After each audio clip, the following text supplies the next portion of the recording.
الرحمن علم القرآن خلق الإنسان علمه البيان الشمس والقمر بحسبان والنجم والشجر يسجدان والسماء رفعها ووضع الميزان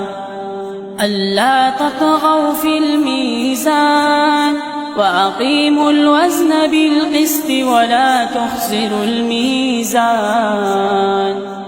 والأرض وضعها للأنام فيها فاكهة والنخل ذات الأكمام والحب ذو العصف والريحان فبأي آلاء ربكما